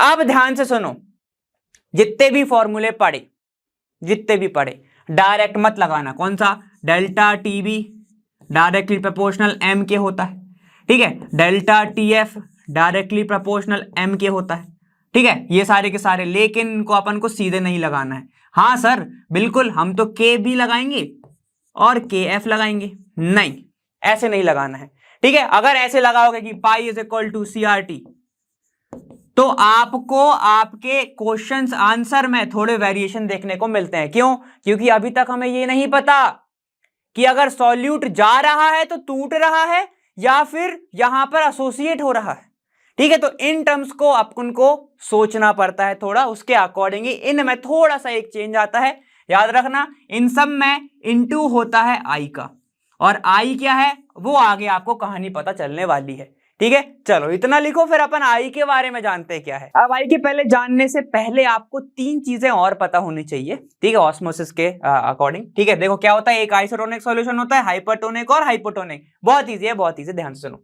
आइसोटोनिक सॉल्यूशन, अगर मैं दो सॉल्यूशन की बात कर रहा हूं, एक ये और दूसरा ये हो गया A, ये हो गया B, ओके। अगर इन दोनों का ऑस्मोसिस प्रेशर सेम है, ठीक है, सेम कंसंट्रेशन है, तो उसको क्या बोलता हूं मैं, isotonic. Isotonic solution are two solution that have a same concentration, concentration same है दोनों का, तो मैं क्या बोलूंगा उसको, आइसोटोनिक। सेम अगर देखो हाइपरटोनिक क्या होगा, यहां पे फिर से मैंने A और B लिया हुआ है, ये हो गया A और ये हो गया B। अब यहां पे एक में मैंने नमक ज्यादा डाल दिया, एक में मैंने कम डाला हुआ है, ठीक है। तो देखो वो क्या होगा, जिसमें ज्यादा कंसंट्रेशन होगा सॉल्ट का या फिर किसी भी चीज का, उसको मैं क्या बोलूंगा, ये क्या है, A, हाइपरटोनिक। हाइपर का मतलब ज्यादा होता है, हाइपो का मतलब कम होता है, आइसो का मतलब सेम होता है, आप सबको पता ही चीज, ठीक है, ठीक है। तो यहां पे क्या हो गया, उसको मैं बोलूंगा हाइपरटोनिक। एक होता है हाइपोटोनिक सॉल्यूशन। हाइपोटोनिक सॉल्यूशन मतलब कि जो A है, इसको मैं बोल सकता हूं ना, इसके कंपैरिजन में, A के कंपैरिजन में B का कंसंट्रेशन कम है, तो B क्या हो जाएगा, हाइपोटोनिक। ये बताने की क्यों जरूरत पड़ी, क्योंकि आपको आगे रिलेशन आएंगे कुछ ऐसे। क्वेश्चंस पूछे जाते हैं कि दो सॉल्यूशन रखे हुए हैं, ओके, दो सॉल्यूशन रखे हुए हैं, अच्छा ये बता दो दोनों का कंसंट्रेशन सेम है, ऑस्मोटिक, तो फिर ऑस्मोसिस सेम हो जाएगा, ठीक है। तो अब ये बताओ टेम्परेचर क्या होगा, अलग अलग होगा कि नहीं होगा, कंसंट्रेशन अलग अलग होगा कि नहीं होगा, ठीक है। आई की वैल्यू बताओ इसके कंपैरिजन में क्या है, तो ये सारे क्वेश्चन आते हैं, तो आप ध्यान से सुनो। आइसोटोनिक अगर आपसे पूछ लिया जाए तो दोनों का ऑस्मोटिक प्रेशर भी सेम होगा, हाइपरटोनिक में अनइक्वल होगा, ध्यान रखना, ठीक है। मान के चलते हैं पाई वन जो है वो ज्यादा प्रेशर वाला है, कंसंट्रेशन इसका ज्यादा है, तो पाई वन क्या हो जाएगा आपका, हाइपरटोनिक, हाइपरटोनिक हो जाएगा, और पाई टू फिर क्या हो जाएगा, हाइपोटोनिक, हाइपोटोनिक। और अगर दोनों सेम हो गए तो वो क्या हो जाएगा, आइसोटोनिक, ठीक है, क्लियर। तो ये सारे के सारे सॉल्यूशन थे। अब आपको मैं एक एग्जांपल दिखाता हूं, कुछ यूं, ये क्या है आपकी रेड ब्लड सेल, आरबीसी बोलते हैं जिनको, आरबीसीज हैं, उसके अंदर क्या होता है बताओ, उसके अंदर एक कंसंट्रेशन प्रेजेंट होता है कि नहीं, समझ में आ गया, उसके अंदर एक फ्लूइड प्रेजेंट होता है, ठीक है। चलो, तो यहां पर कुछ फ्लूइड प्रेजेंट है, उसके अंदर ऑलरेडी एक नमक प्रेजेंट है, ठीक है, और उसको मैंने रखा हुआ है हाइपरटोनिक सॉल्यूशन में। हाइपरटोनिक मतलब कि इसके अकॉर्डिंग में, अगर इसके कंपैरिजन में बात कर रहा हूं, आरबीसी के बाहर कंसंट्रेशन हाई है और अंदर कंसंट्रेशन लो है, तो फिर से सॉल्वेंट का फ्लो होगा तो आपकी आरबीसीज क्या हो जाएंगी, देखो सिकुड़ जाएंगी। क्यों? क्योंकि देखो पानी बाहर आ रहा है, पानी बाहर आ रहा है, क्यों? क्योंकि यहां पर सॉल्यूट का फ्लो होगा ना, ठीक है। सॉल्यूट कहां से कहां फ्लो होती है, higher to lower, lower to higher, lower to higher, ठीक है। तो यहां पर कम है, बाहर ज्यादा है, तो यहां से अंदर आएगी, अंदर से बाहर आएगी, ठीक है। सेम आइसोटोनिक में कोई फर्क नहीं पड़ेगा, हाइपोटोनिक में और स्वेल हो जाएगी, पानी अंदर आने लगेगा।